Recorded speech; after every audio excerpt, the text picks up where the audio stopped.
Okay, welcome back to Robotics 101, training for ag teachers and ag tech coaches. Let me share my screen. Okay, so after the previous session where I was talking and thought I had the slide up, can you all see the start slide? Okay, awesome. Very good then. So here we are. Welcome back. This is session 3. And see, I'll go ahead and paste this in. Whoopsie.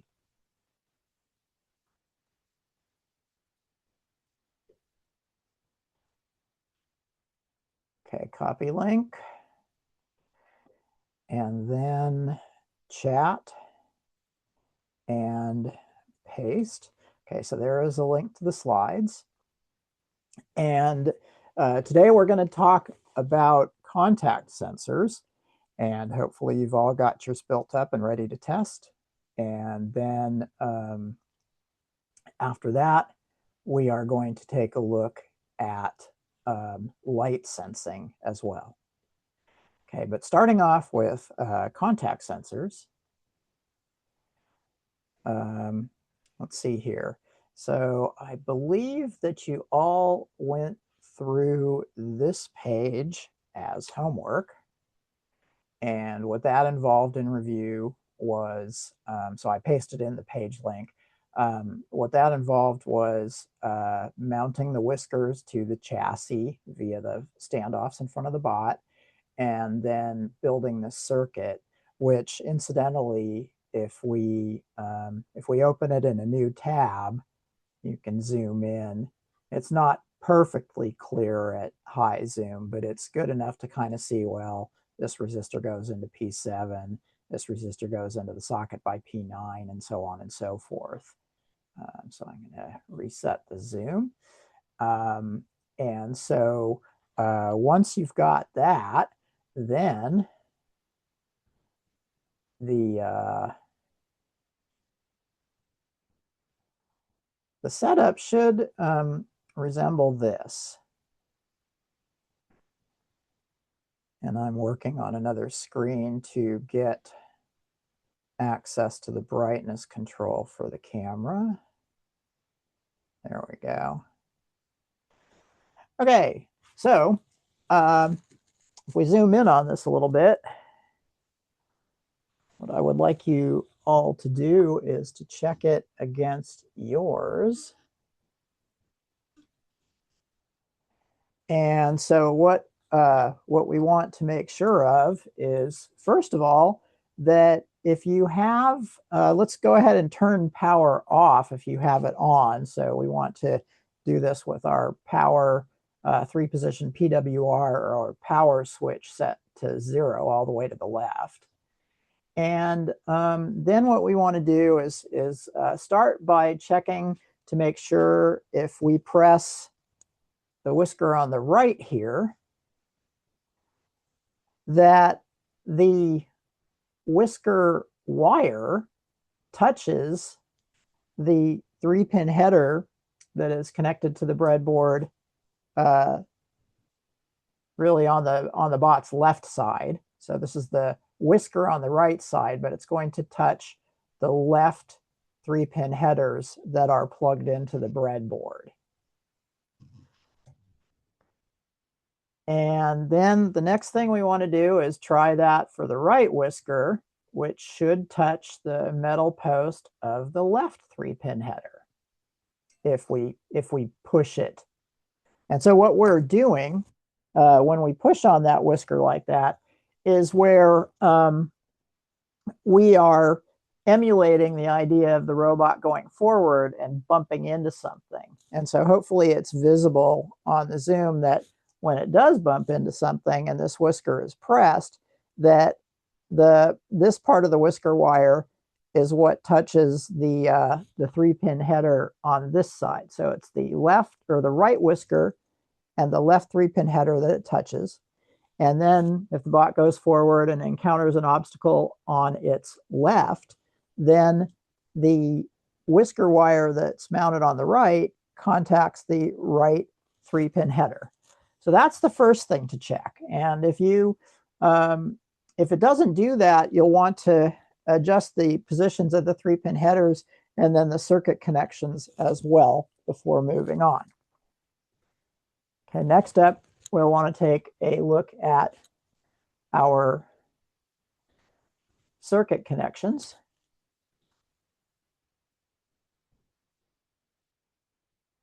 Okay, so the first thing we want to do is make sure that going from the P7 socket, and that's not one of the white sockets in the breadboard, it's the black socket. There's a black header that's next to the breadboard, and there's a socket by the P7 label, and that is where this 220 ohm, that's a red, brown color code resistor, plugs in. It plugs into P7, and then it goes over and it plugs into the same row as this 3-pin header. And then also in the same row, we want to be connected to this this other resistor, which goes to the black 3.3V sockets above the breadboard. So essentially, it looks like the looks like the 7 sockets, the 7 leftmost black sockets are the ones that are connected to 3.3 volts. And so we'll want to check and make sure that the color code on these resistors are brown, black, orange, and that we've got one coming up from the 3-pin header to the 3.3V connection for this one. And then for the other whisker, we also want to have a second brown, black, orange color-coded resistor that is also plugging into one of the sockets labeled 3.3V up top there. And then once we've got all that, then we're ready to to test it. And so for the testing part, what we will want to do is test the circuit by running a script, which I'll show you where it is. It's a couple pages ahead of where I was. But what I'm going to do is I'm going to paste in the test script for you all right now. And I just hit send, so that script should appear for you.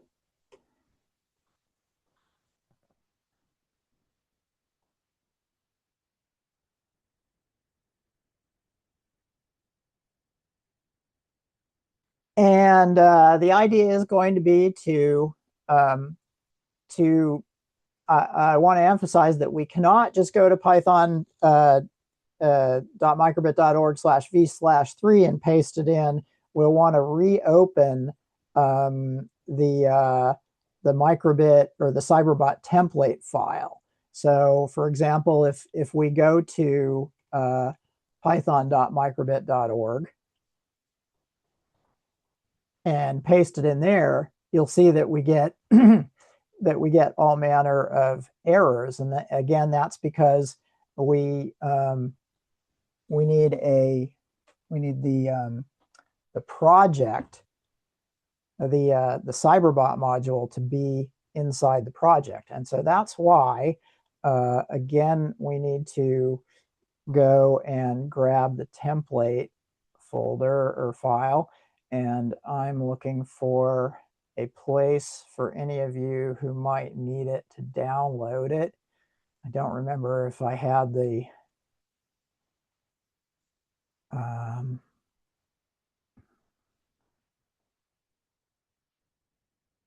okay, so if you need to get the template, I'm pasting into in a link to a page with the template. And while we are here, I am also pasting in the page where the test script came from. Okay, so the first link is the page if you need to re-download the template. For most of you, or for many of you, it will be in your downloads folder from the previous session. But if it isn't, then you can download it from the Add Modules to your microbit page by right-clicking and selecting Save Link As. So you'll find the Cyberbot template with blink.hex, right-click, select Save Link As, and then hit Save.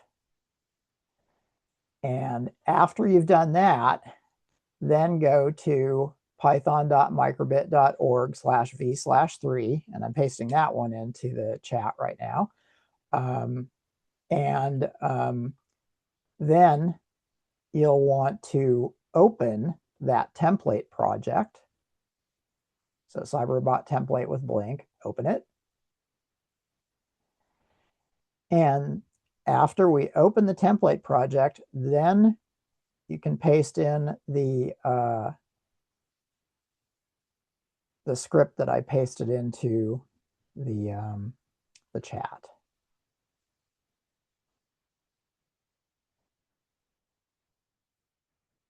I am trying to copy the script in the chat off screen. Okay, so those are the steps. So again, number one, open the template, the Cyberbot template with Blink, and then copy and paste the script I pasted into the chat over what's there, and then you'll be ready to run it. So just make sure when you get it all pasted in that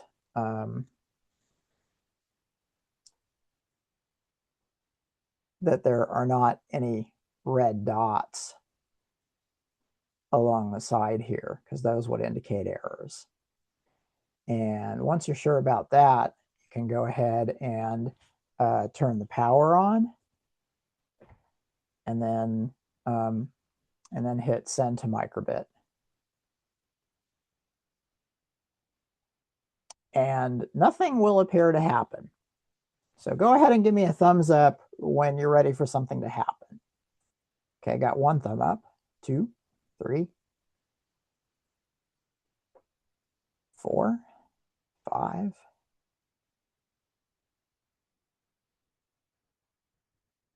6. Was that wave a thumbs up? Okay, excellent. 7.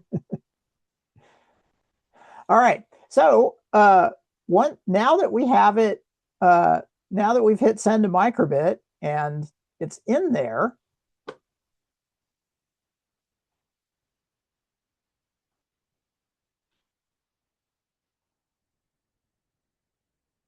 all you have to do is try the same exercise of pressing the whisker into the post again. And this time what you will see is, although it appears to be turning on and off in the video feed, as you're looking at it, so long as you have the whisker pressed against the metal post, we want to see, this is the right whisker, this is the right side of the Cyberbot over here, and so we will want to see the right light on the microbit turn on. And then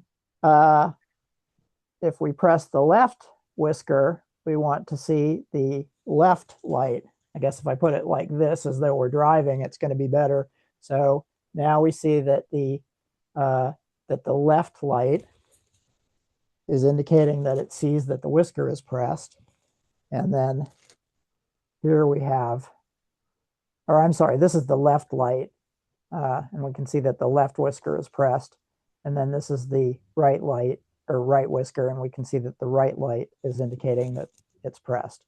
And if both of those tests work, then that confirms that your circuit is doing just fine. Question, mine's working fine, but on the microbit, it's showing a warning, a red circle on 14, line 14. Oh, that's interesting.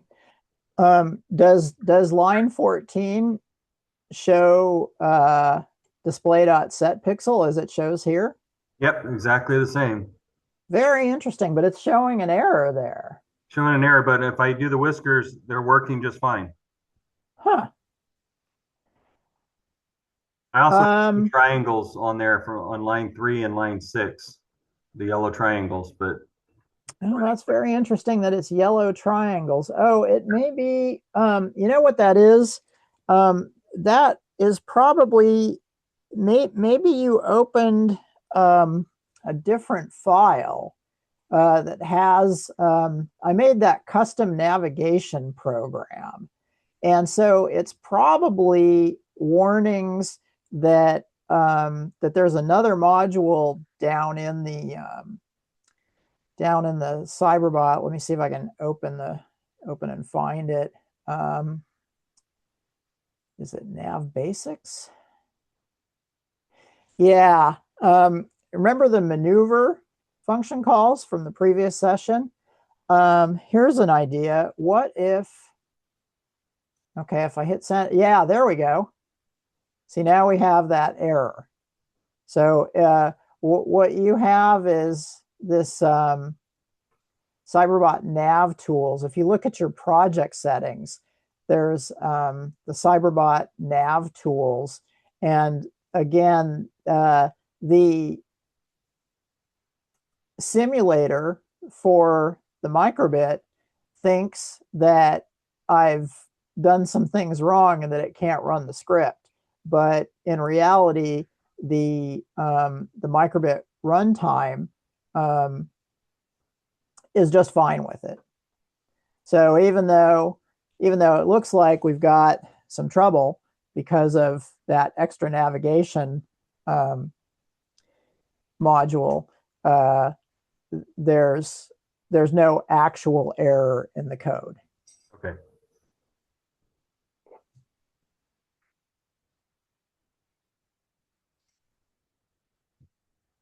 All righty. So how are we doing? Have we all got the have we all passed that test?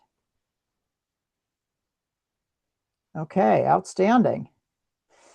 Now, one of the things that I try to always emphasize to students is that we want to test a little bit at a time. So we built and test these whiskers, and as opposed to like building the whiskers and then making a giant navigation program or script that tries to use them all at once, what we do is first we test the sensors that we're adding, and then we try putting in a little bit of navigation along with it. So before we look at the navigation, there's a how it works, which would be great as possibly a homework assignment, but I'll go ahead and just talk a little bit about it right here in the script itself. Okay, so first of all, these are comments right here. They're not actually part of any of the statement. I'll just put them above so that they fit a little bit better.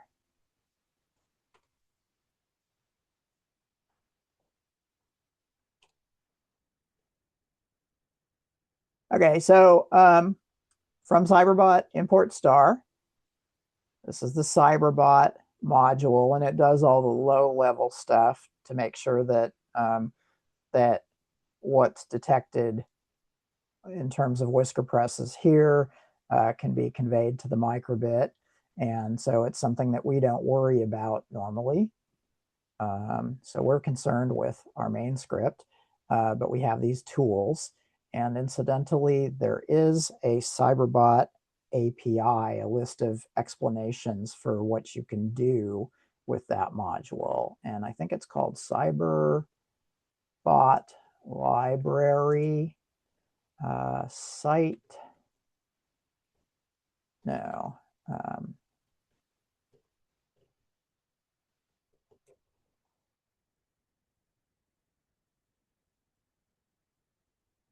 Hmm.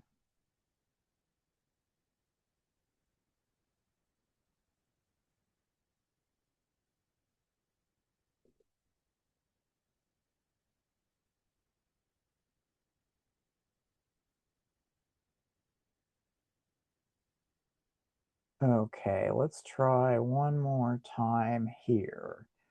Cyberbot API.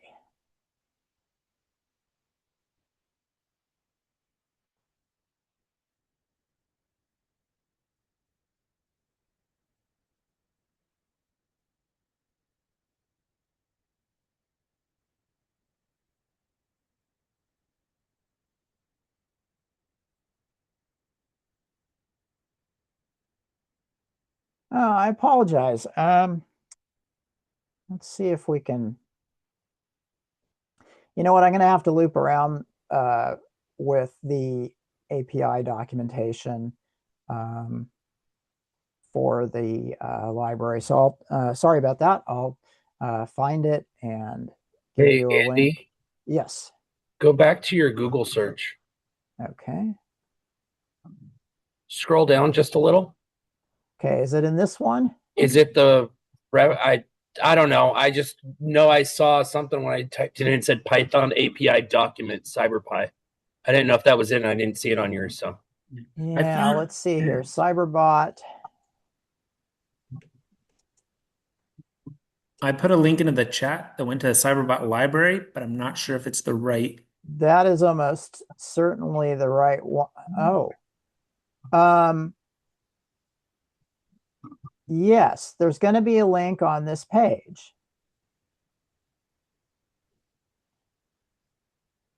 But it's going to something that doesn't look like it's parallax.com package. No, maybe further down.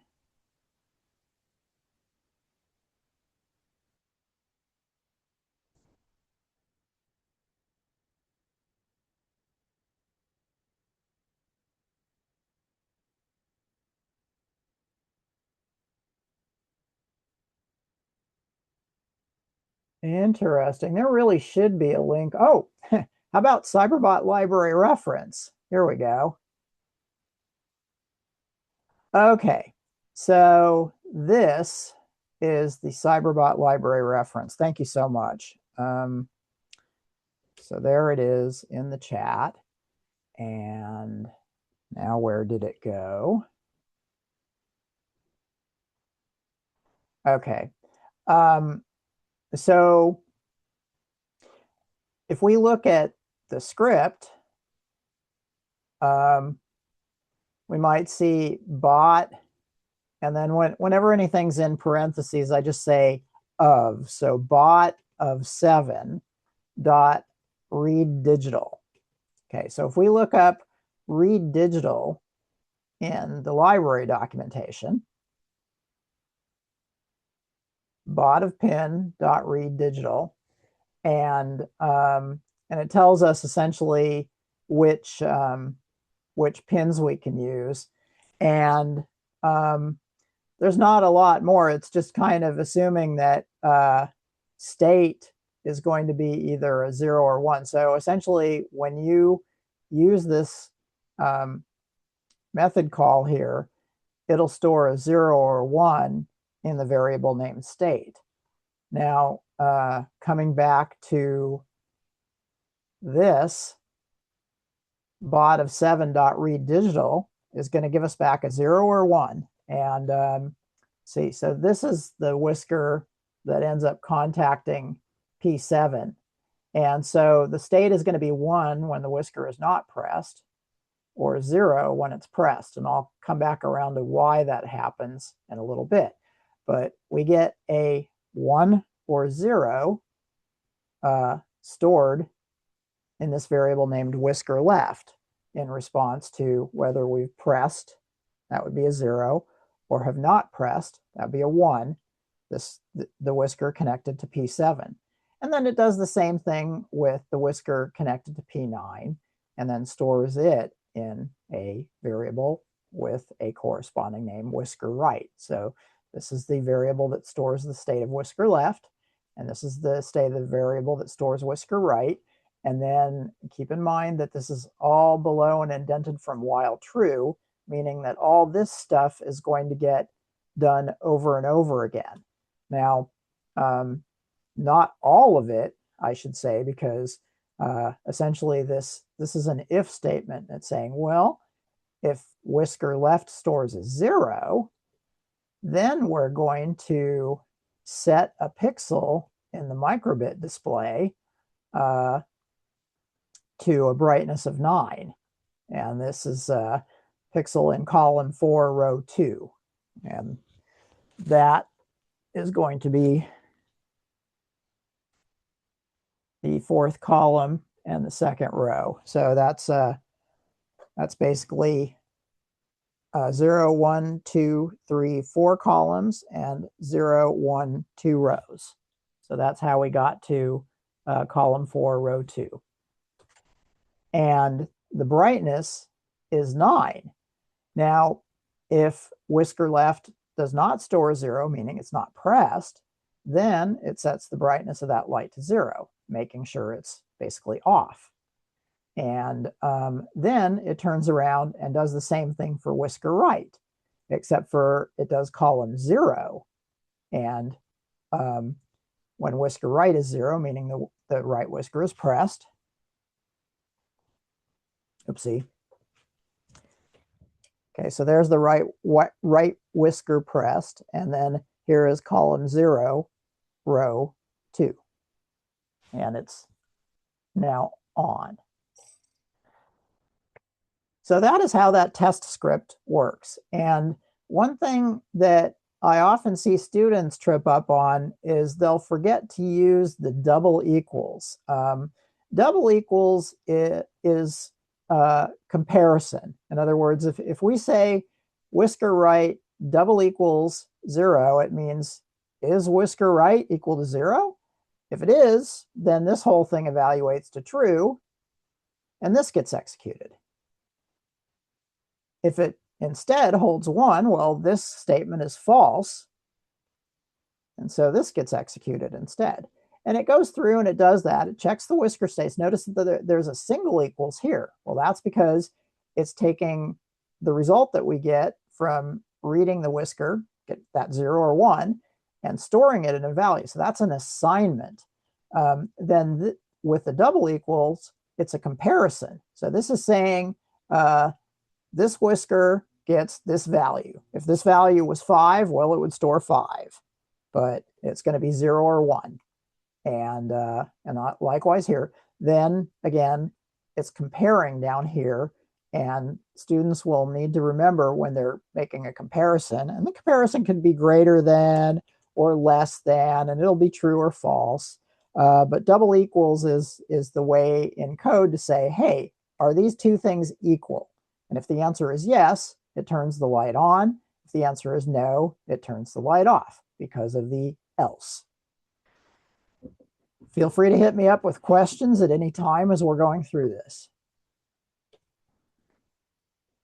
So that is how the test works. And we can also see from this that we can use an if statement with a condition.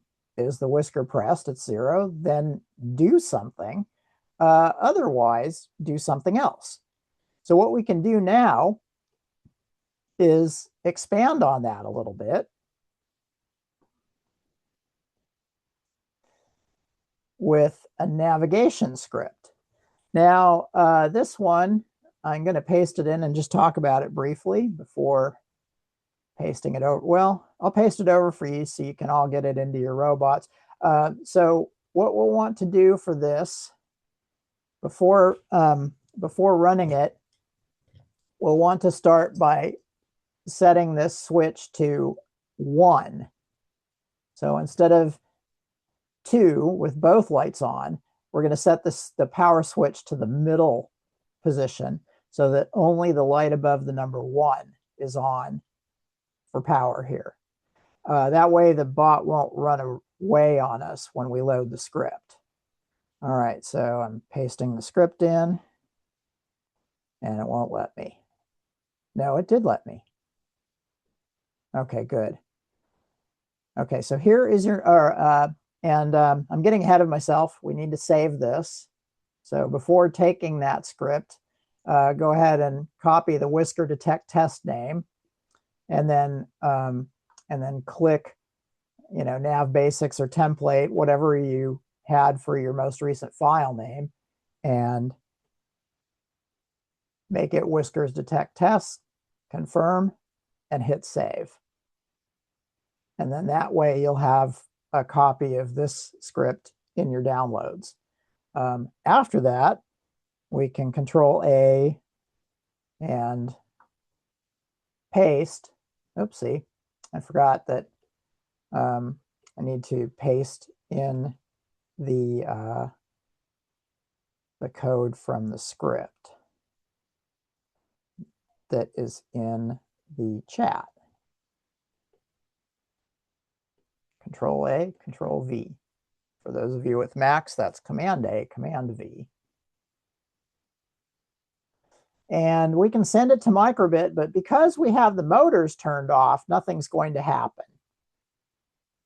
And don't worry, if you have triangles and a red dot, if you have a whole bunch of red dots, that's a different story. But it's only those of you who have that extra module in there that might see some warning triangles here.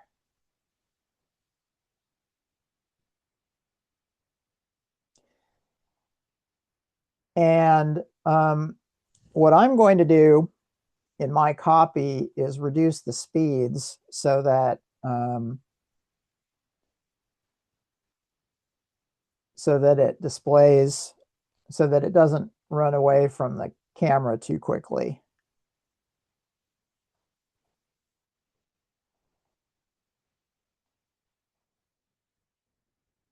So you guys can keep yours at full speed, disconnect, and try running it on the ground. But mine is now a lower speed version. And so now when we turn the power switch to 2, it'll go forward.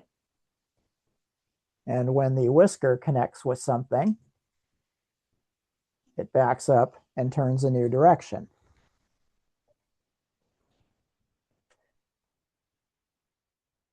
And for mine, I need to, since it's moving so slowly, I need to make it turn more. So when it's turning, I think I'll double those turn times. Rerun it.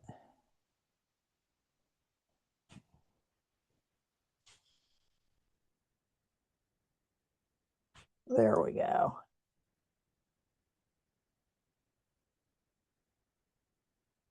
So it should back up and pick a new direction.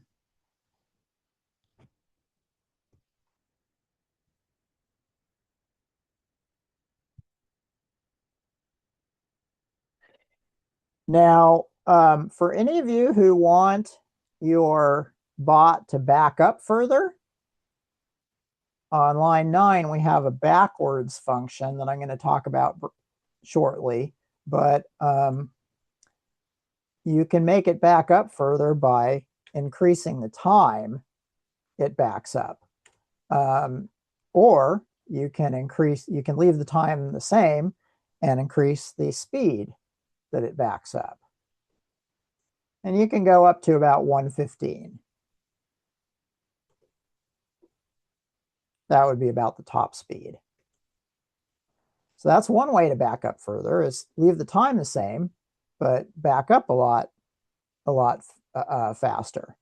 Another way to do it would just be to increase the amount of time. So like if you started with 1,000, you make it 1,500, and it'll back up 1.5 times as long, which will get it 1.5 times as far, or, even 2,000 if you want to back up twice as far by backing up twice as long. So there's 2 ways, and of course you can combine it too. You could back up at full speed for a custom time.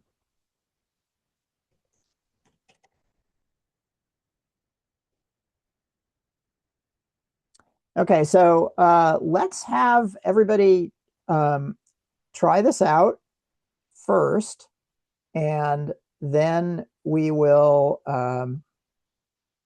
talk about how it works. So go ahead and try it out, and also Go ahead and plug it back in once you've decided what you want. Like, for example, does it not turn far enough? Well, let's increase the amount of time the turn maneuver happens.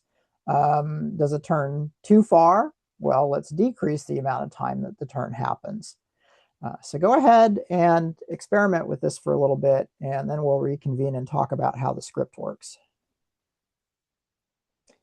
And please feel free to shout out any questions as you're going along.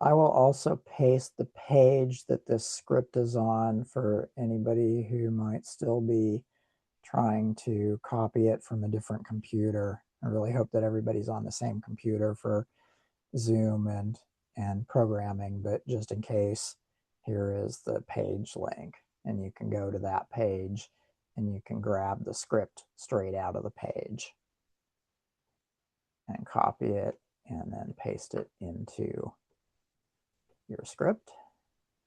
And remember to update the name before you save it. So that's the project name up here. Andy, confirm. Yeah. Andy, as I'm reading through the code, or through the script, so it's like def backwards, and then we have the while and the if and the elif and everything that's in the purple. Is that standard like Python language that we can? So yes and no. Well, yes, but there's a little, kind of taken for granted thing by everybody that uses Python, and that is that we can go and get an API. Okay, so the idea is that there's some basic Python, like single equals.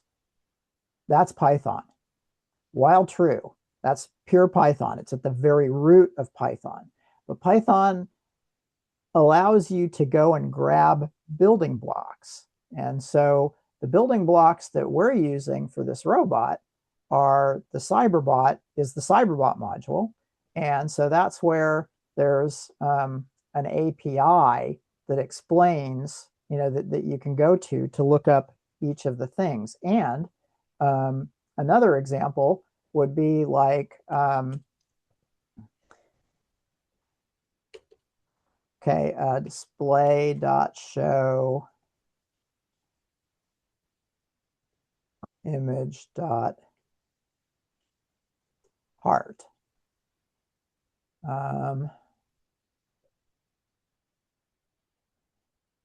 Okay, yeah, not this one. So that one would have to be under the microbit import, Correct. right? In order to show that. Yes, I'm learning. I'm getting there. You've got it. And so it turns out that the first thing that the Cyberbot module does is import microbit. So here it works. It's just in the other one I didn't. I demonstrated earlier, hey, look what happens if you paste this code in, but you forget to add the Cyberbot module to your project. So that's why we saw all those red dots. But if I put display.show image.heart and I say sleep 1000 for sleep a second, or let's say 5000, just so it lasts nice and long. Now, when I run it, it's going to display a heart here. And again, the video is not picking it up because of the lights, but this is a heart shape displaying for 5 seconds, and then it moves on to all the rest of the code. Why am I bringing this up? The reason is because, again, this is somebody else's API, and it is technically, from microbit import star which again is also happens to be a statement inside the Cyberbot module, but I can explicitly say it right here as well. And then when we've got that, this is another application programming interface that gives us, you know, a whole list of other things that we can do, like display.show image.heart and sleep 5000. So that's part of this API that we added to Python. Now without it, like if I didn't have any of this, let's see, I'm trying to figure out a graceful way to do this. Duplicate. Okay, so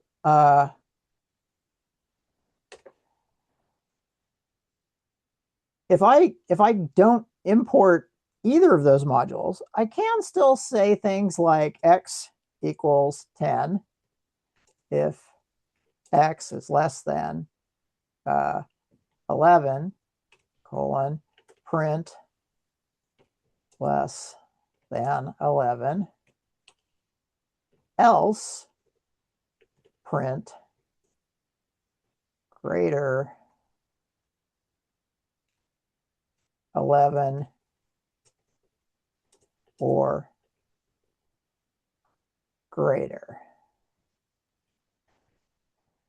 Okay, so this will work. So if I send a microbit,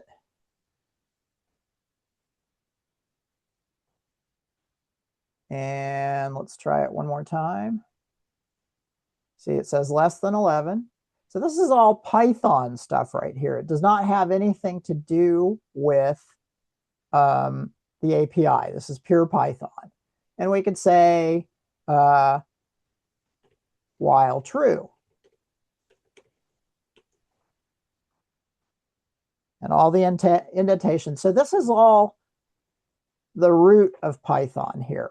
These are basic Python statements. And then to do more, we get what are called modules. So these are the plugins that give us the ability to display a heart, give us the ability to sleep. And so that's coming from Microbit.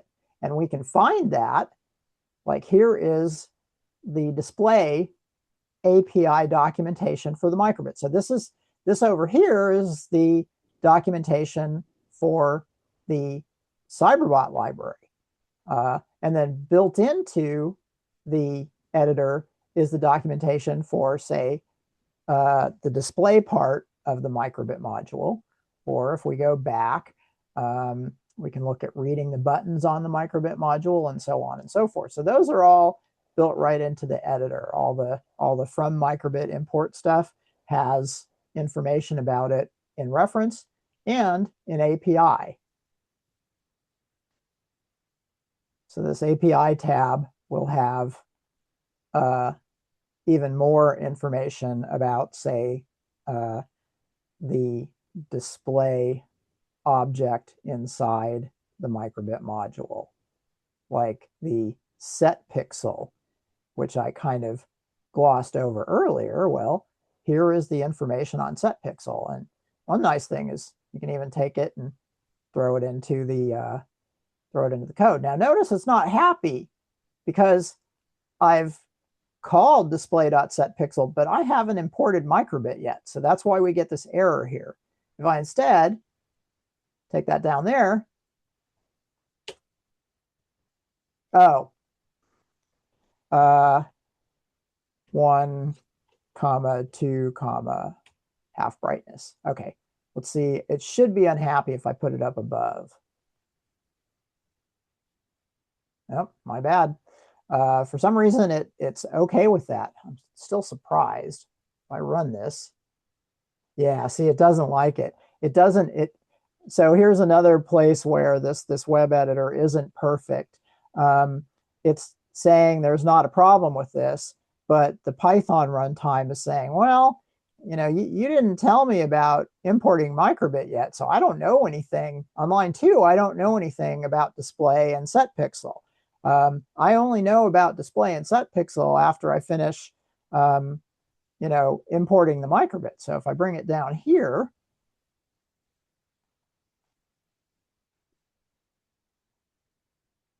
and run it again, now it runs. So the idea is that Python is a language, but Python also allows for plugins, those being modules, and each module comes with information on how to use its, they're called functions and methods. And so, for example, clear would probably be a function call. Maybe not. Display.clear. Yeah, it's a the functions versus methods is going to be outside of the scope of this class, although I'll be happy to go into lots of detail, say during a break or after the recording. But those are essentially the way the ingredients are created, is they either are created as functions or as methods. And it so happens that this is the display object, which has items called methods. And then sleep 500 is a function. And that is going to be somewhere in here. I'm guessing, microbit sleep. So this is the sleep function in the microbit module. And then notice that there's no dot. So that's how to tell a function typically from a object with a method. So display.show is the display object and the show method. And sorry, it delves deeper into coding, understanding how those are created. But when we use them, it's just, hey, I can use display.show. And if I throw image.heart or image.yes, we'll get various things. And we can go to the reference and look up display and find the various things that we can use, like heart and smile and sad and angry and all these things. Skull is a lot of fun. Duck. Pac-Man, there we go. Got to have Pac-Man.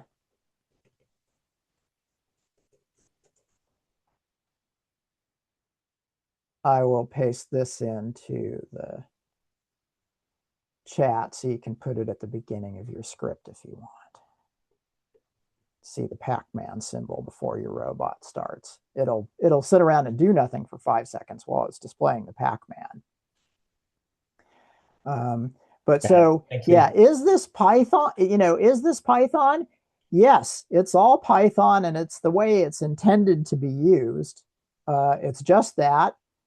Python is intended so that anybody who's coding with it can go out and grab a plugin for robot A or robot B or, other device C. Any questions before we move on? Sorry, that was another long answer, huh? Well, I hope that, though, that it helps, because it was a great question, and it's kind of an important answer to keep in mind, that, you get your Python, which is the really basic coding tasks, and then you get to lay APIs on top of that for your robot or for the microbit hardware. And, if you're using Python on a computer, you can go and get a stock market update module and use its API to find out, stock for company A or B, etc. So remember modules and APIs. Did y'all get your robot to detect and back away from an obstacle? Okay, I'm seeing some nods and a few thumbs. Okay, very good, very good. Give me a shout out if you need any tech support, because we can get you unstuck if you're at all stuck. Okay, so now let's talk about, because I haven't talked about functions yet. I did mention just recently that whenever we call the sleep function, that's a function that lives inside the microbit module, which is a plugin that we can't see, but we can see other plugins, or we call them modules. And so these modules all have code that runs at a lower level when we call them to get information or to make them do things. And so servo speed is one place where we're saying that the servo connected to pin 18 needs to be set at this speed. And that is code that's inside this module. Somewhere down here, there's going to be servo_speed right here on line 70 inside cyberbot.py. And then this is the low-level code that gets the job done.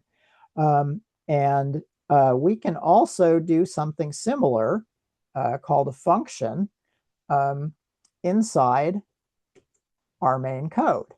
So here we have a forward function.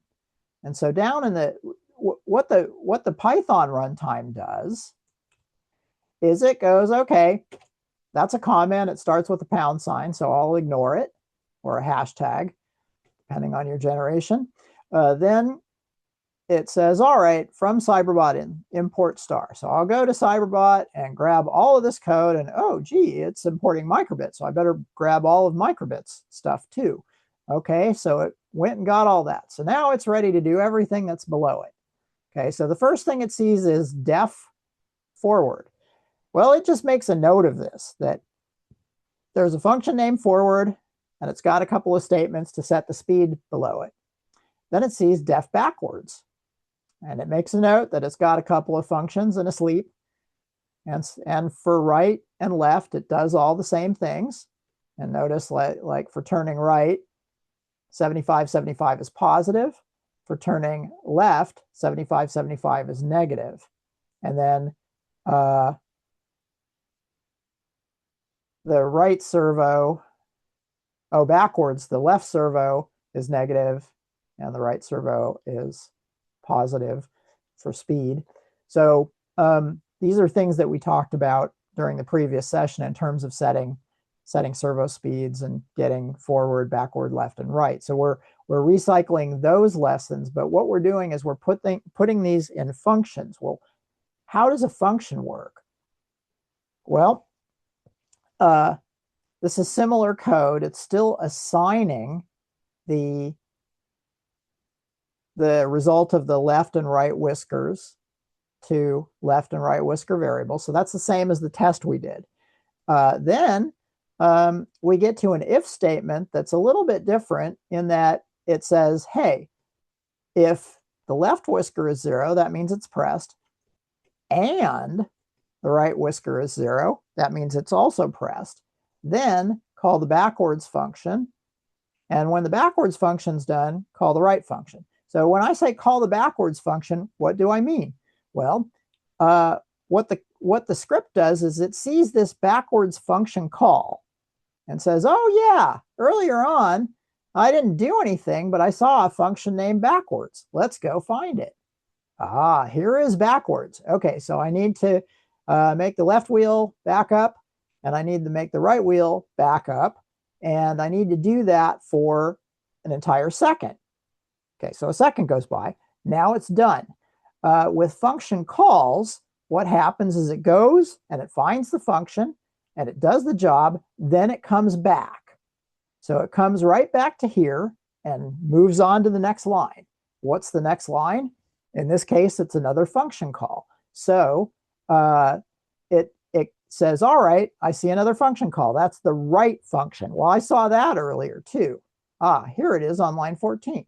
So now we're going to make the servos both turn counterclockwise, and that'll cause the robot to rotate in place to the right. And we're going to do that for 0.8 seconds. Okay, we're all done.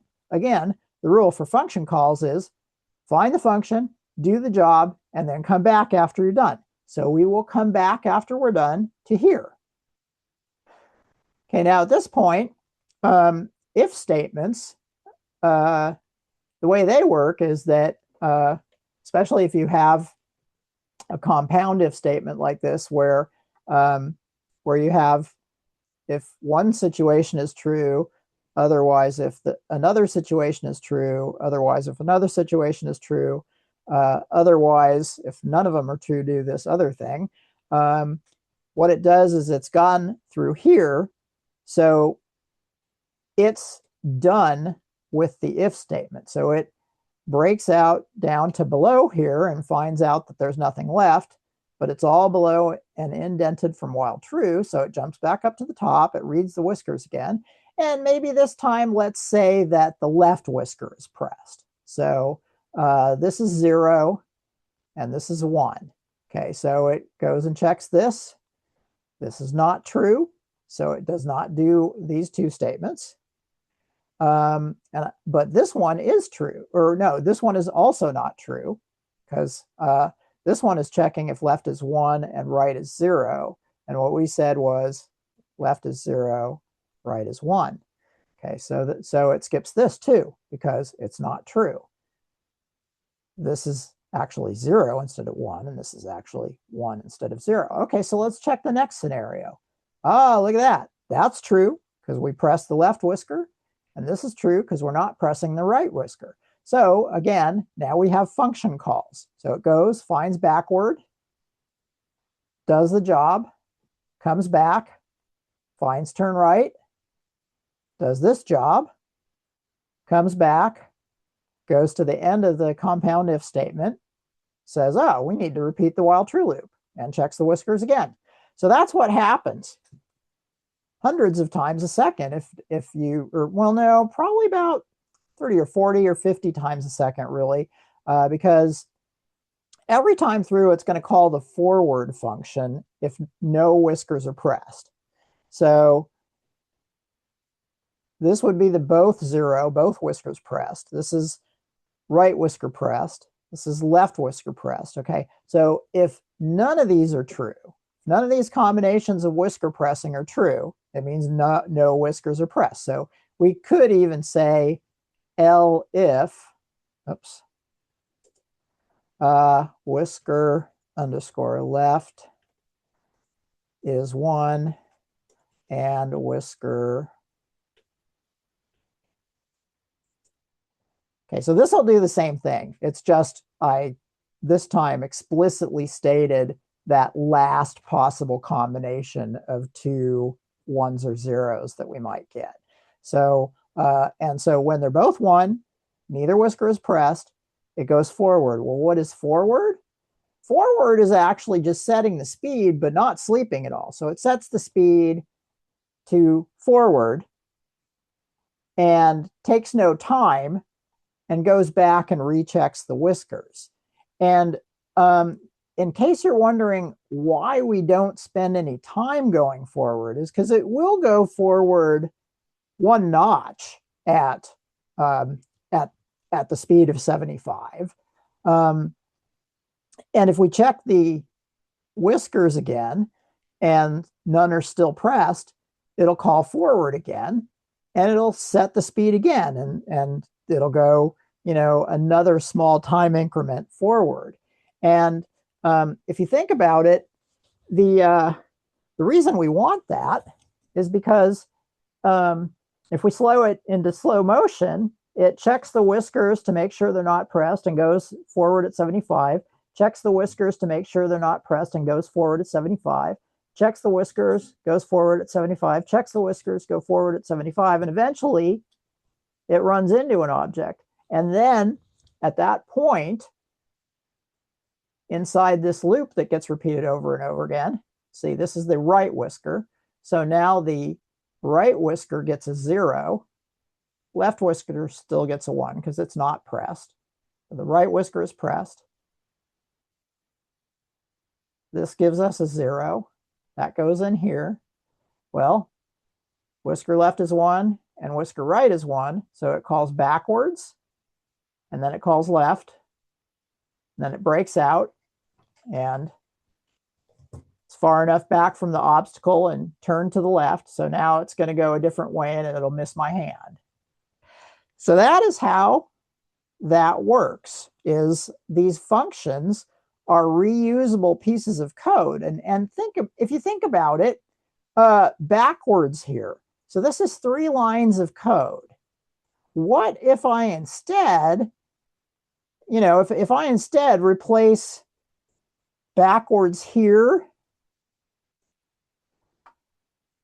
and here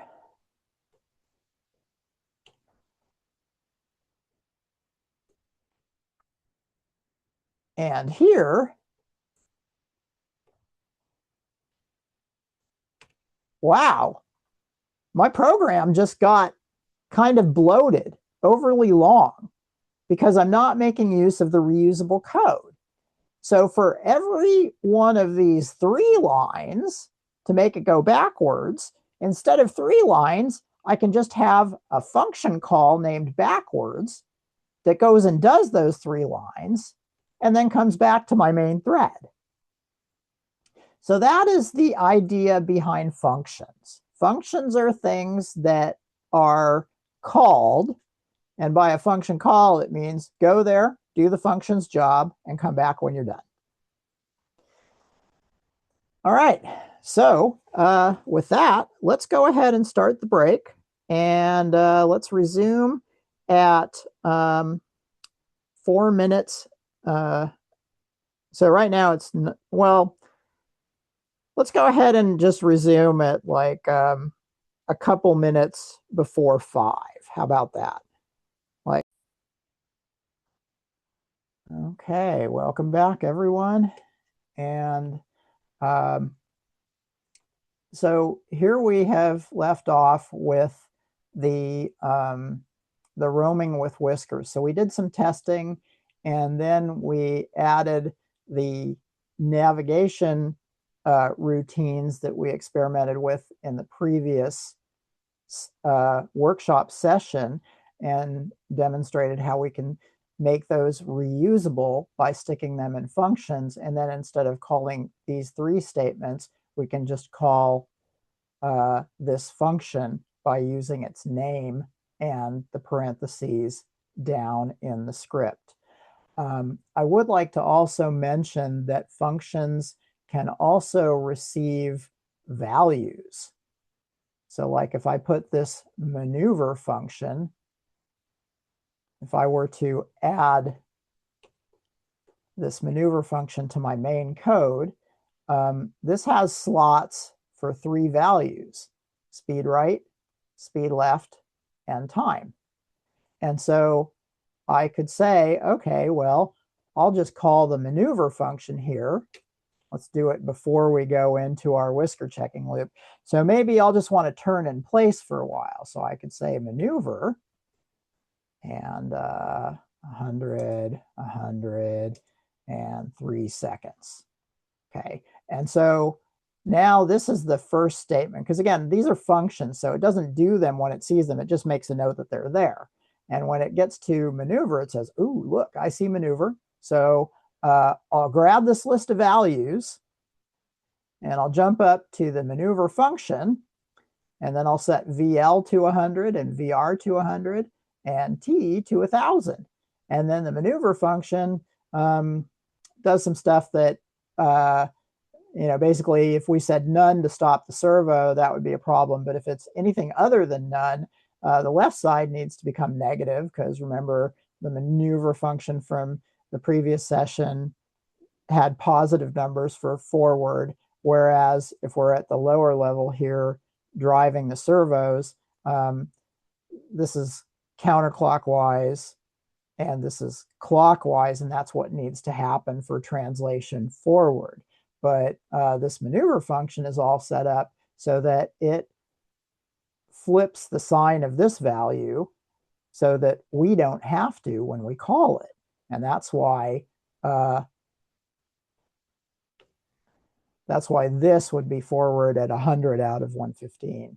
I don't need to make that negative because the function does that for us. Then it takes the v sub l value that it got and sticks that 100 in there. And it takes the v sub r value, which it flipped, and sticks negative 100 in there. And then it takes the t, which was 3000, sticks it in there.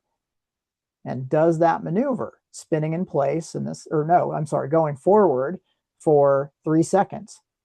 Then it comes back, says, I'm done with all this, so I'll move on to the next thing. And here we are. Additionally, functions can give back values. So here's just a very simple version where it says, yeah, here's the true value. And so if we had our maneuver function set up like that, I could say, state equals, and then that true value that came back would get stuck in state. If I made a check whiskers function, that would be more appropriate because I might get a 0 or 1. And so that would get stored in state, or whisker left, etc. So that's one last little bit about functions, is that they can receive values and they can give us back values. And so that was just kind of a quick side note about the different ways that functions are written. And there is a lesson on functions in the Cyberbot Python tutorial. Let's see. I believe that's in writing microbit programs. Writing functions. Okay, so this uses little examples of functions so that you can see how they work. So this is a function that receives an argument and displays what your function call asks it for, in this case, happy. And it goes through all the different shapes and styles of functions that I talked about, just on a simpler level. And so this would be the kind of thing where you'd want to go through and set this side by side with your editor and try hand typing it in after reading the explanation and do some experiments. And here is the link to that page for more about functions. Okay. Next up, what I'd like to talk about is sensing light. Oh, sorry, nope. Got to go back and talk about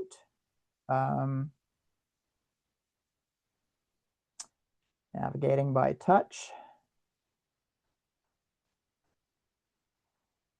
Okay, so we ran this example script, and the next page is how it works. And this explains, in fewer words, what I talked about with the function definitions. And then it explains what happens with each little bit of code. So it's not like I was sharing secret knowledge with you.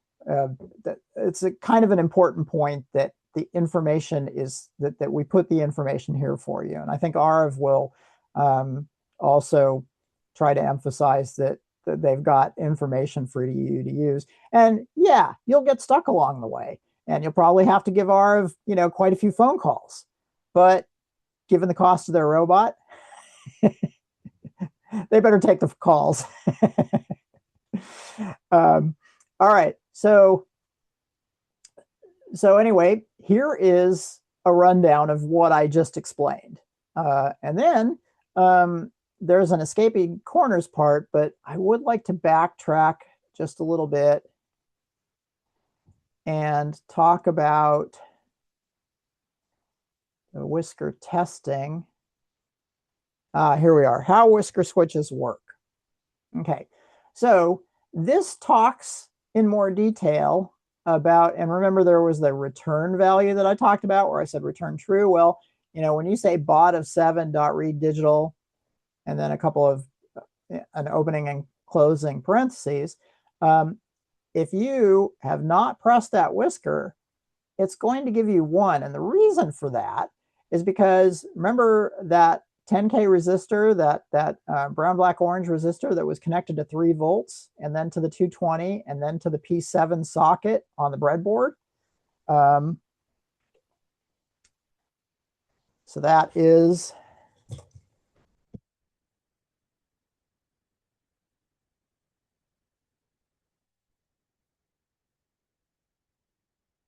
P7 socket on the breadboard, 220 ohm resistor, whisker switch, normally open, 10K, up to 3 volts. Okay, so that's the circuit on the breadboard. And this is the circuit when the whisker is not pressed. And see how there's 3 volts up here and a 10K resistor, and then 220 ohm resistor. And then down here, there's an open whisker switch. So essentially, because this is an open switch, there's an air gap between the whisker wire and that 3-pin header right there. It's not part of the circuit. The circuit is only from 3 volts through this 10K resistor, through this 220 to the microcontroller's P7 socket. And so inside the microcontroller, when it sees 3.3 volts, even though it's passing through 2 resistors, there's no current, it's just voltage. It's almost, when a microcontroller is working as an input, it's like this resistor is sticking up in the air. So you can just like measure it with a voltmeter. If you put the voltmeter's negative probe on ground, and then you probe the other end like you're measuring a battery voltage, you would see 3.3 volts here and here and there, because there's no current flowing through. So there's no, if current flows through, you'd see a lower voltage here. And if current were flowing this way, you'd see an even lower voltage here, but there's no current. When an IO pin is working as an input, it's monitoring the circuit, but it doesn't let any current in or out. So as far as the circuit is concerned, it's like this connection isn't there. So the microcontroller can see the circuit, but the circuit cannot see the microcontroller, is another way to think about it. So anyway, regardless, a real simple way to think about it is, as an input, P7 can see that 3 volts through these 2 resistors. And the switch is open, so ground is not part of the circuit right now. Okay, so if we bump the robot into something and that closes the switch, the whisker now is touching the 3-pin post, this is now a different circuit. And now, actually, there is current passing from 3 volts to ground because we have electrical pressure across this 10K resistor. There's still no current flowing this way, but it's flowing down here. And so by this point, all the voltage is gone. It's 0 volts going into ground. And so P7, which is still watching the circuit but not affecting it, sees ground through the 220 ohm resistor. So when ground or 0 volts is applied to P7, that's what gives us back a 0. When 3 volts is applied to P7, that's what gives us back a 1. And again, that's in response to bot7.read digital of 1. And incidentally, here is the link to that page. And so this is something that the tutorials talk about before even testing the whiskers. Is it says, hey, this is electrically how a whisker works, and this is what this read digital function will return. It'll either give us a 1 or a 0. So that's how the lesson progresses, and I kind of started us with the hands-on and worked backwards from there. All right then, so that is whiskers and contact switches. And I guess the last thing I'd like to say is that contact switches are also common in things like robot grips. And so, for example, those whisker wires might actually be part of some kind of gripping mechanism that's going to get a piece of fruit off a tree. And as the gripper closes on the fruit, then we get the electrical contact here. And so the gripper can say, okay, I don't need to squeeze any harder. That's one way, one of many ways to do it. Another idea would be, okay, we've got some kind of extension in front of the tractor, and it'll tell us that we just ran into an obstacle, so stop the tractor. So those are different ways. And if it's a small robotic tractor, that's more feasible. I wouldn't really want to trust the whisker wires to a John Deere and stand in front of it. But those are, all ways that a switch, or in many cases a push button, ends up being used with a microcontroller or or another kind of processor. All right, so feel free to, if any questions come to mind as we're going on and you want to go back to the whiskers, do blurt out the question. Otherwise, I'm going to skip the escaping corners stuff.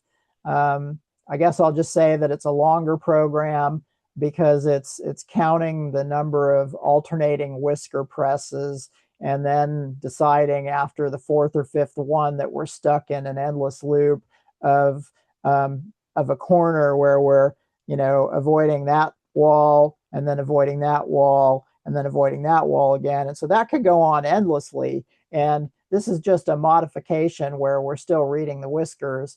And then all of this is just deciding whether or not we need to back up further and turn further to escape the corner. And then the rest of the code is similar. So it's a little extension of the earlier script. And it gets students thinking about essentially more code. All righty, so now on to light navigation. And what I'd like to do with light is talk a little bit about phototransistors. And what we'll do is add a phototransistor that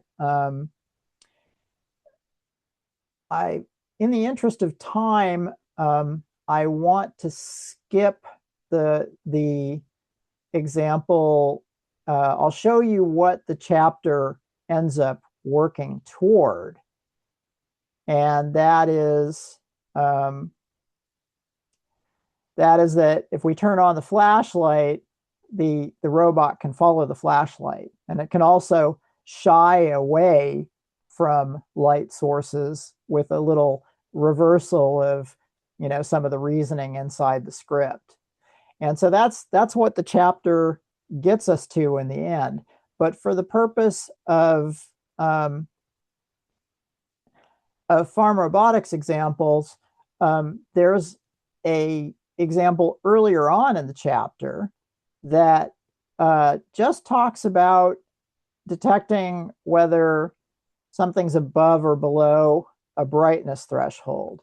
And we use that for what we call a park in the dark activity, but we can also call it park in the barn. And I'll be coming back around to this sensor. So we're going to build and test it now, and we'll want to keep it on our robot, even though we might be taking the whiskers off.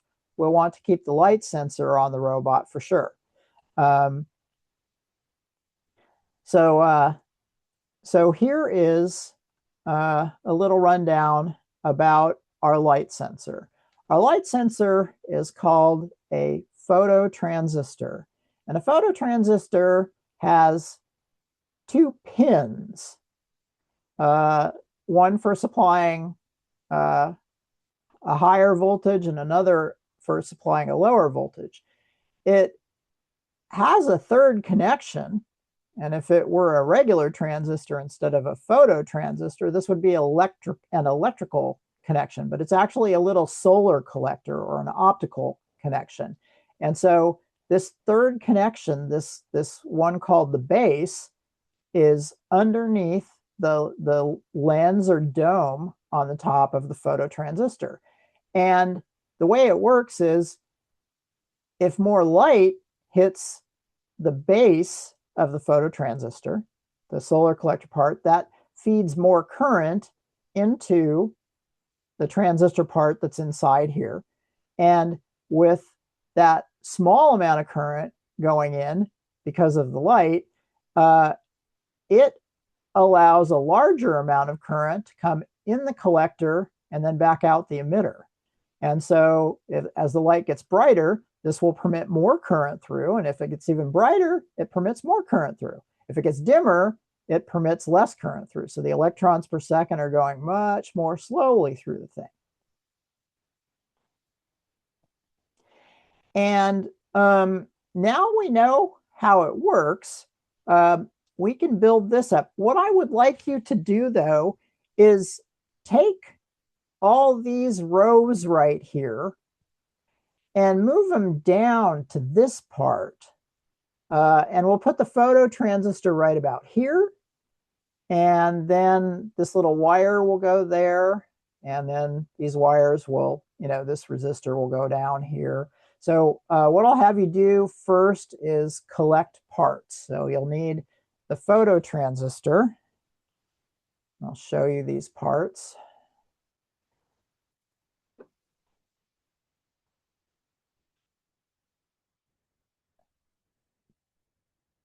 After a Windows update, my brightness tends to reset to a default value. Okay, so what we're going to want to do is grab some parts. And those parts are going to be, first of all, the phototransistor. So the phototransistor will be in a small bag with these two red and two slightly tan parts.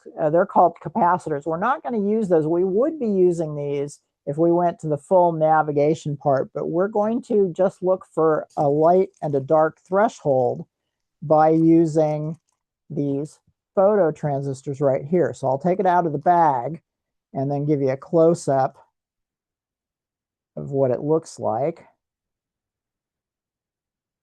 I kind of mangled it when I took it out of the bag. Let me unbend the pins here.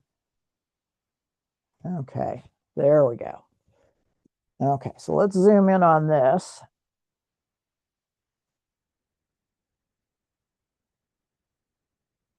Give it something to focus on. Okay, so this is the phototransistor. And note that it has kind of a flattish dome top. Now that's flat-ish in comparison to the other part, which is an infrared LED. It has a taller dome. So I'm going to grab one of those. It's in a different sub bag within the Cyberbot kit, just to show you for comparison. So the part that we do not want is the one with the taller dome. So this is an infrared light emitting diode, and this is a phototransistor. So we want this part right here. We do not want to use the infrared LED.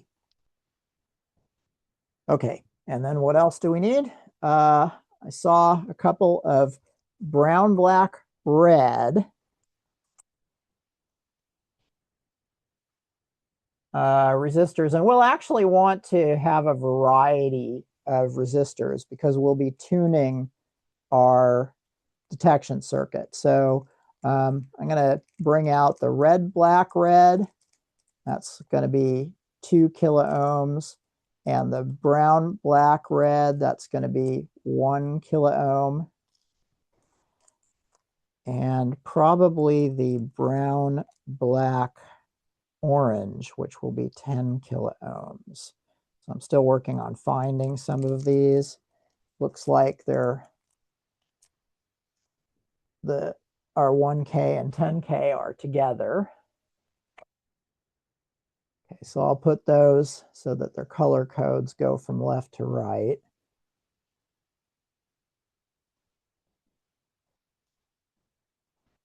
And I got two of the same. Sorry about that. Let's see, where is the brown, black, red?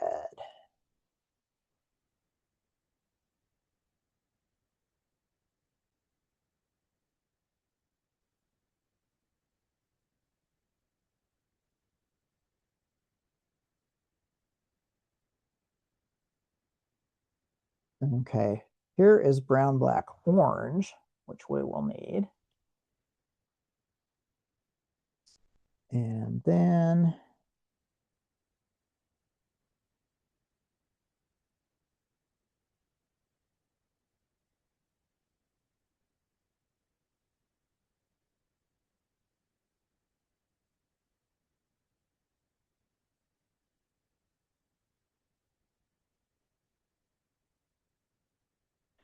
so the brown, black, red are in with the 220s.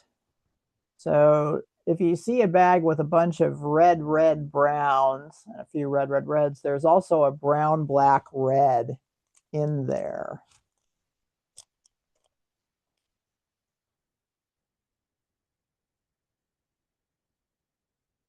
Okay, so we've got brown, black, red, black, red, and brown, black, orange. Those are the color codes we are looking for. And then we will need, I think, a black, a red, and a blue wire.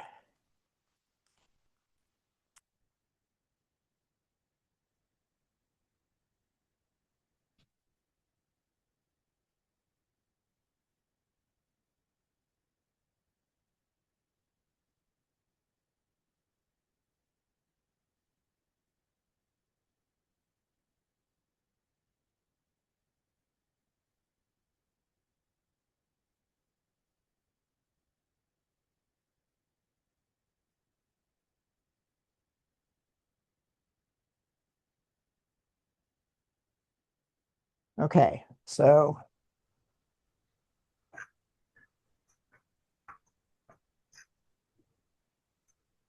This becomes difficult when you're colorblind. I'm sorry? This becomes difficult when you're colorblind.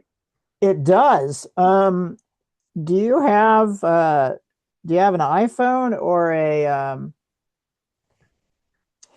well, do you hopefully for now have a multimeter? No, I don't. But I think I can Okay. get it here. I'm All getting right, because another thing is there should be a phone app that can identify resistors by, do you have an Android or a iPhone? iPhone. iPhone.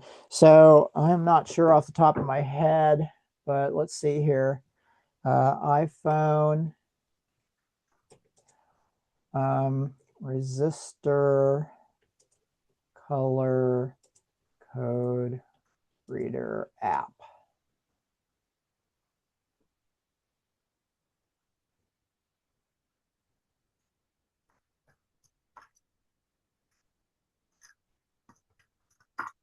So we want the camera-based scanner.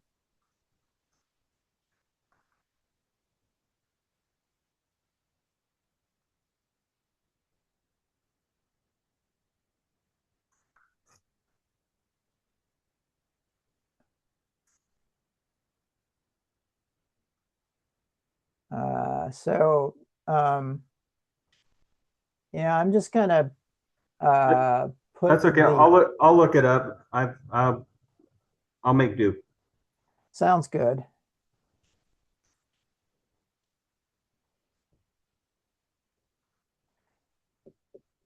Anyway, yeah, I'll go ahead and paste the little search term I put into Google because AI gave me some pretty decent leads on apps to download for the iPhone for reading resistor color bands using its camera.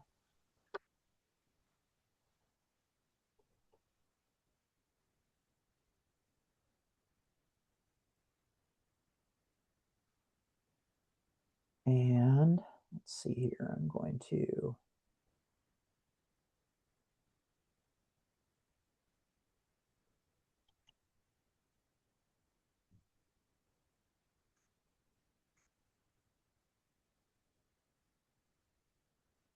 mute my video. Okay, there we go. And then come back to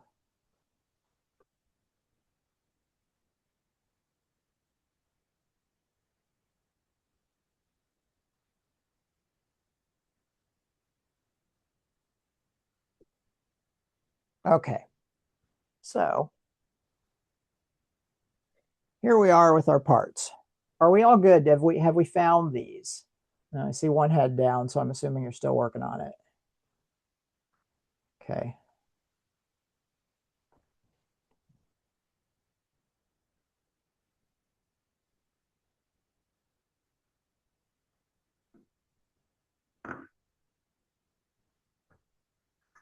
I'm not sure why this is sending me repeatedly back to the slides screen.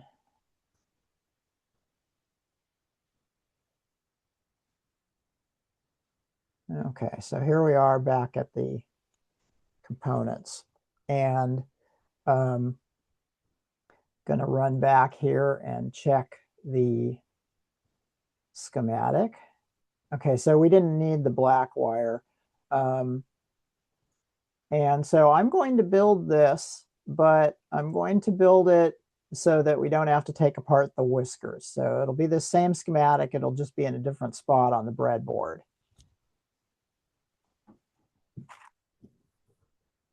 Okay, so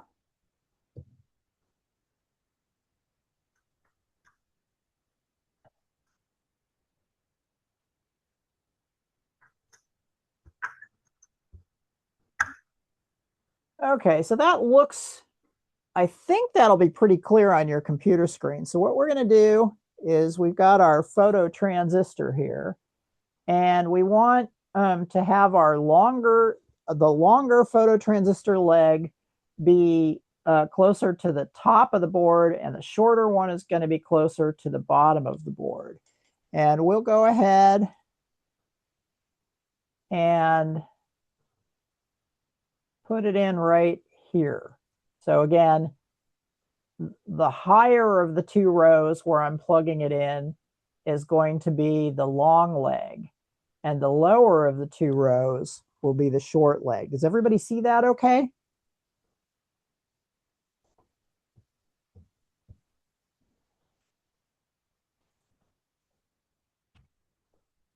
So I have it plugged in, and we want to use the long leg here and the short leg there at the lowest row.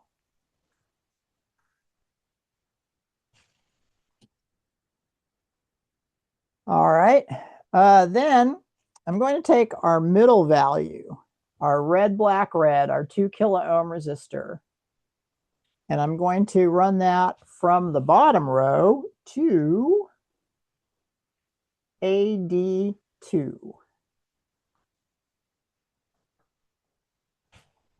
Okay, so the very bottom right socket right here is AD2.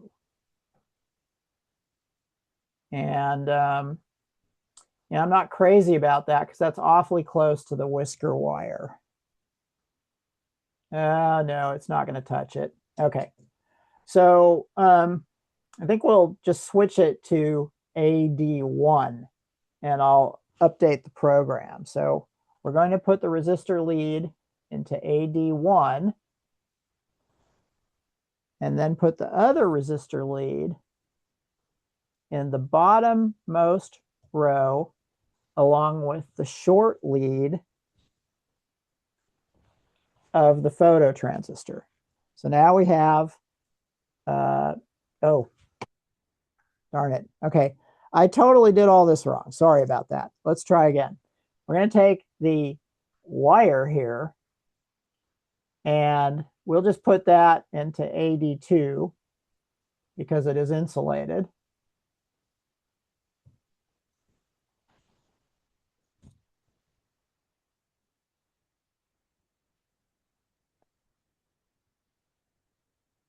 Okay, and then the wire will go from AD2 to the bottom row.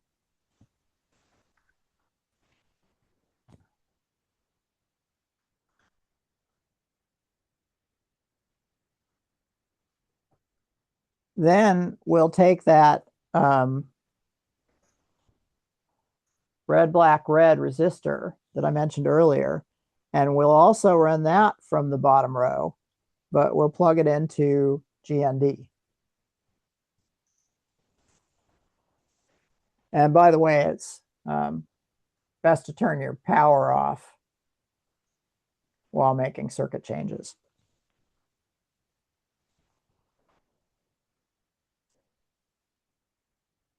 Okay, so if we've got all that, the only other thing we need to do is add preferably a red wire. Now, the color of the insulation does not affect the conductivity of the wire in any way. So any color wire will do, but I usually work with students, color blindness notwithstanding, to use the wire color as a way of identifying, whether it's connected to power or ground. Like typically in cars, our red wire is connected to the battery's positive terminal, and then the black wire goes to the ground or negative terminal. And so we use similar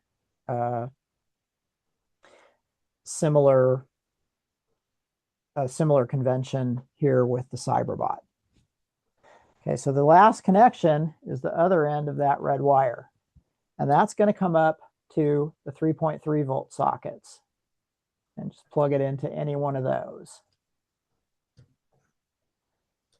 And so now we have our light sensing circuit.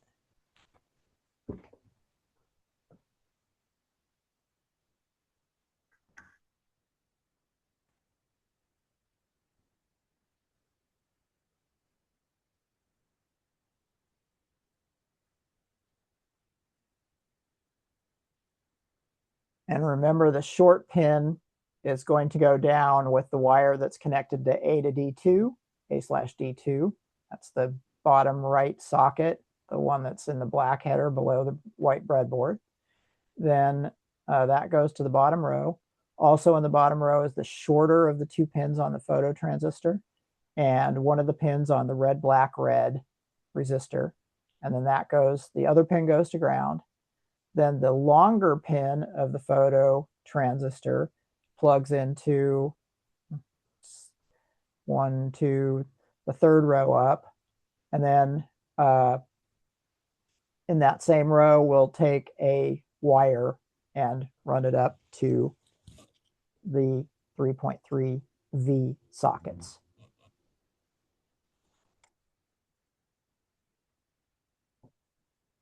Okay, are we good? Thumbs up. 1, 2, 3, 4,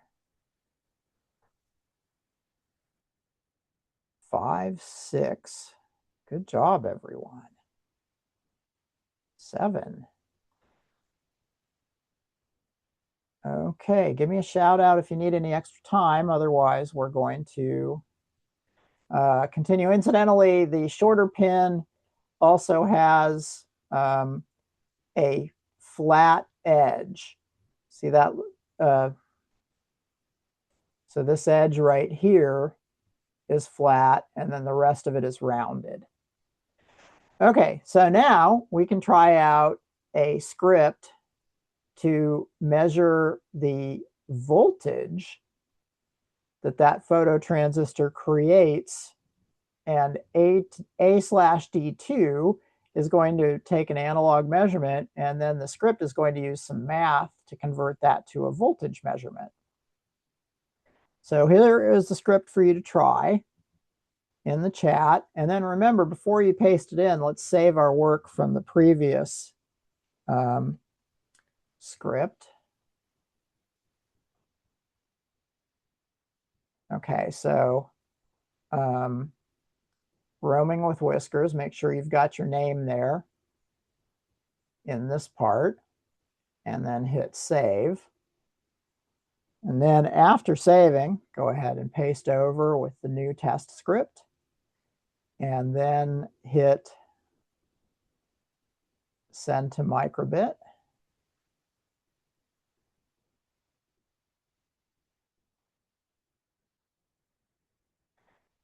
And then there's a little show serial link.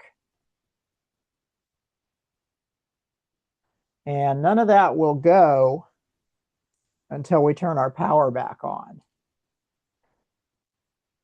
And we only need to put it in the 1 position, the middle position. And after the power is on, looks like I might be getting an error message. Let's try again here. Oh, that's right. It's displaying it on here. That is terrible to read. I'm going to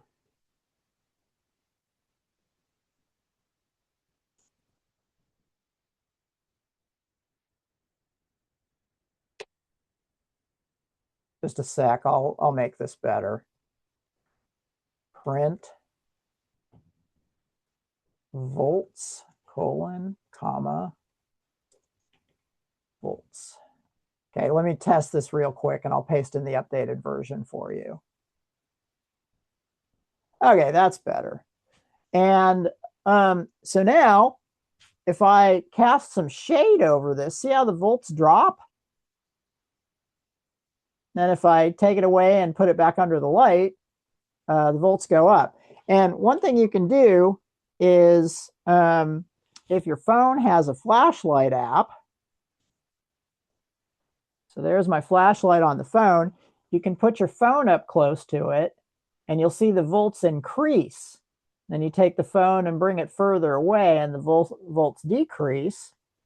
And then if you put your hand over it, the volts decrease even more. But this will take tuning for your light conditions, and that's where the other 2 resistors come in.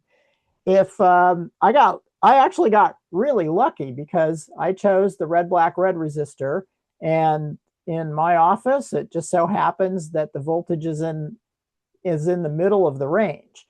If this were riding low, we would use the 10K resistor, that's brown, black, orange.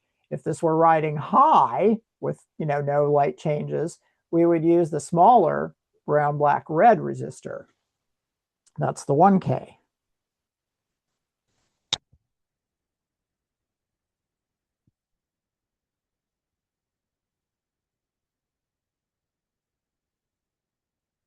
And that would be in replacement of this resistor right here.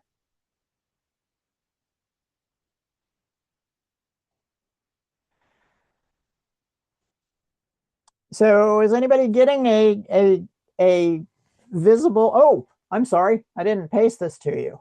Here we go. Copy, paste.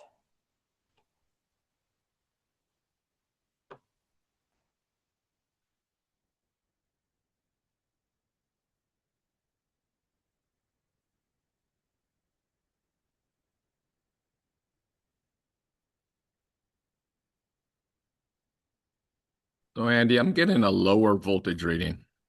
Do I have the wrong And that resistor? means that you have lower light in your work area. So how low is it? 0.25, 0.26. Okay, great. That makes sense because my lights keep censoring on and off. So okay, so try the brown, black, orange. That's going to be 5 times. That should increase your voltage by about 5x, and 1/4 of 5. Yeah, that should put you right in the middle of the range.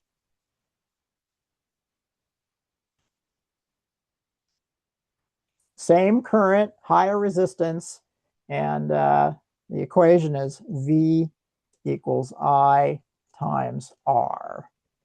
And so so the transistor controls how much current passes through. And if we get a larger resistor, when we multiply it by the same current, we get a larger voltage.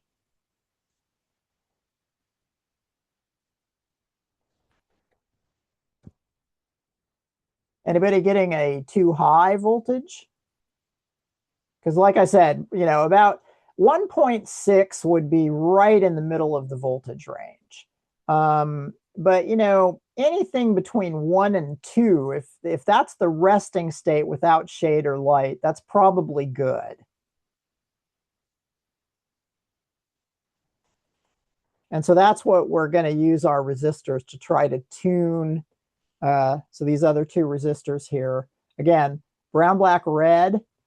if your values are too high, brown, black, orange if your values are too low, and then the red, black, red is going to be kind of in the middle of all that.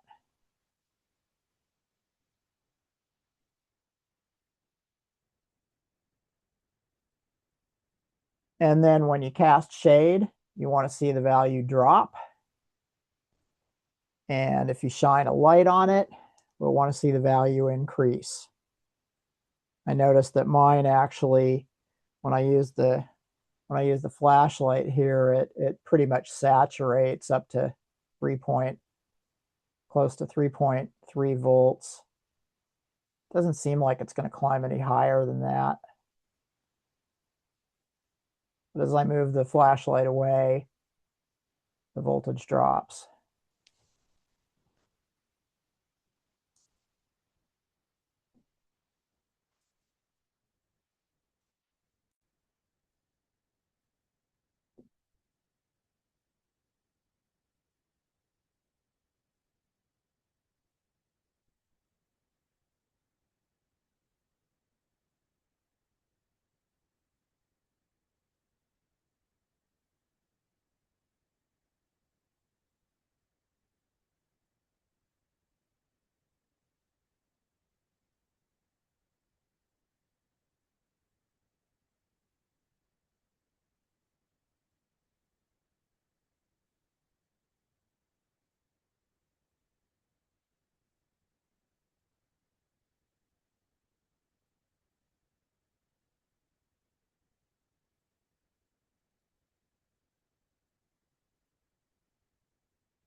For next time,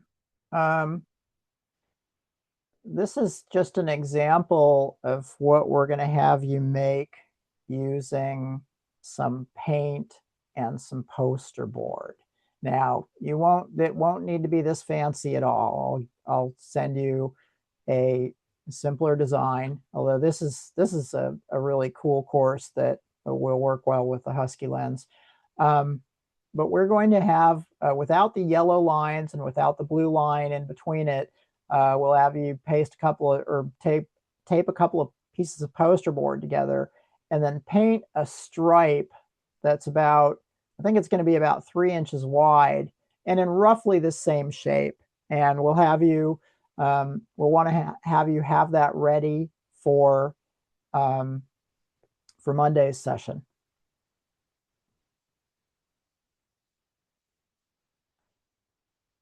And so I'll email more details about that. All right, so how's it going? Let's see how we're all doing thumbs wise, or you can shout out the values you're getting. Okay, I got 1 thumbs up. Very good. Not quite there yet, but 2 thumbs. I'll get there. Okay. Now, so, and then let's see, I've got 5 thumbs up so far.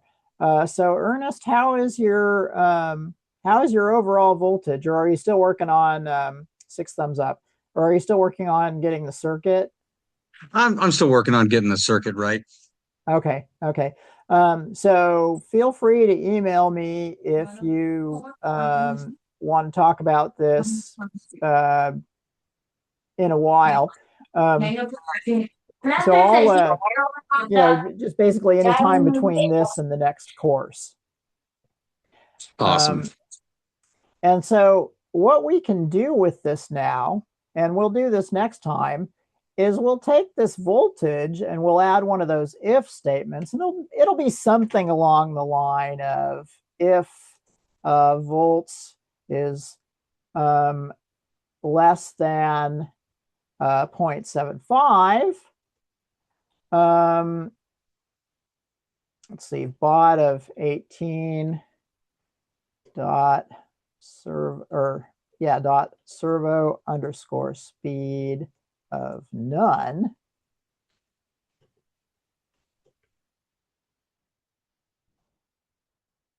And that'll be the same for 19.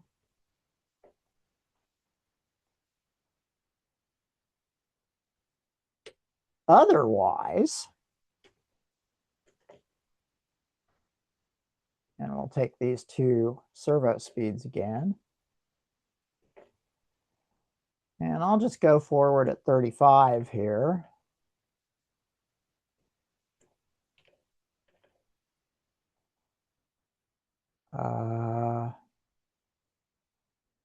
Well, usually when I freestyle it like this, it doesn't work and I've got to do some debugging, but let's give it a try.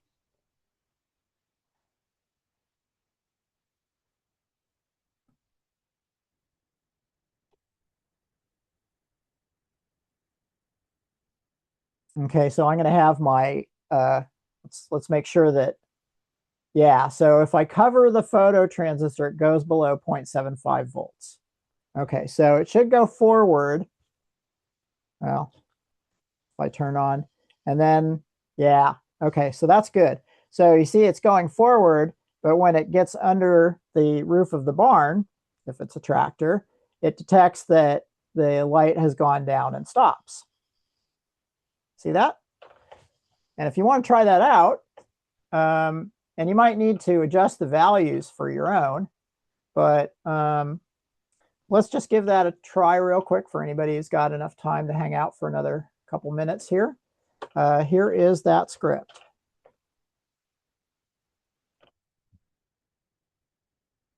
So it's going to go forward very slow. You won't even need to unplug your USB.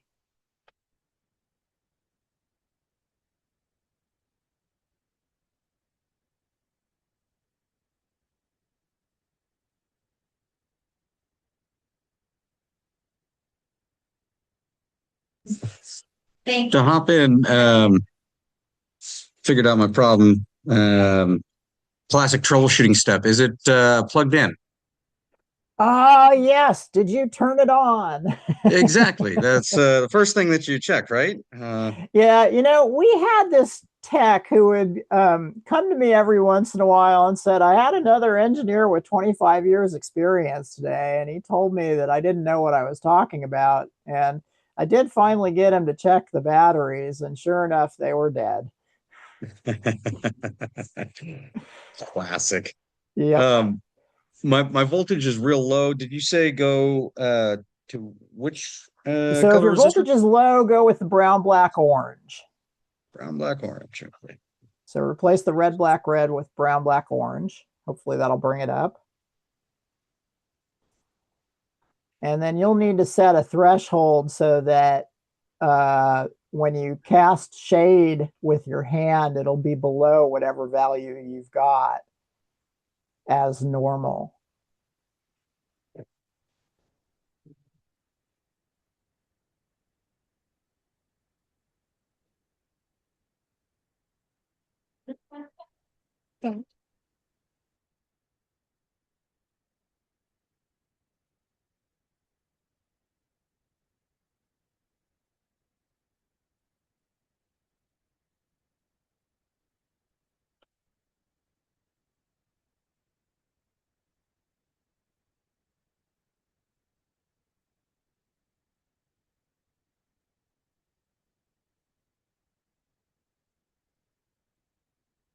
And that's the behavior we want, that when it goes under the shade, the motors stop moving.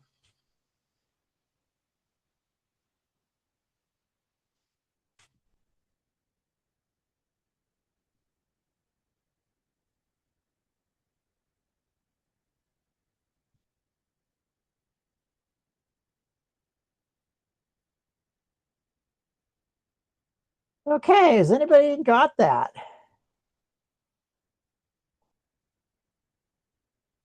Oh, no thumbs up yet.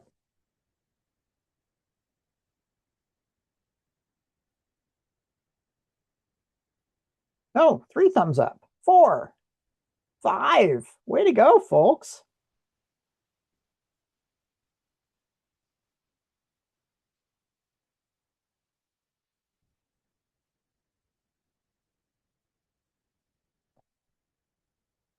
Um, okay, so again, keep an eye open for your homework. It's going to involve, a 6. Excellent. Way to go. So keep your eyes open for some homework. And again, it will involve some poster board, some paint, a paintbrush, and the creation of a road for the Cyberbot to follow, because next session we will be working on following a road, and we'll keep the light sensor on there and put a barn at the end of the road for the Cyberbot to park under. Okay, so let's go ahead and stop the recording, and then I'll hang out for any questions you might have along the way.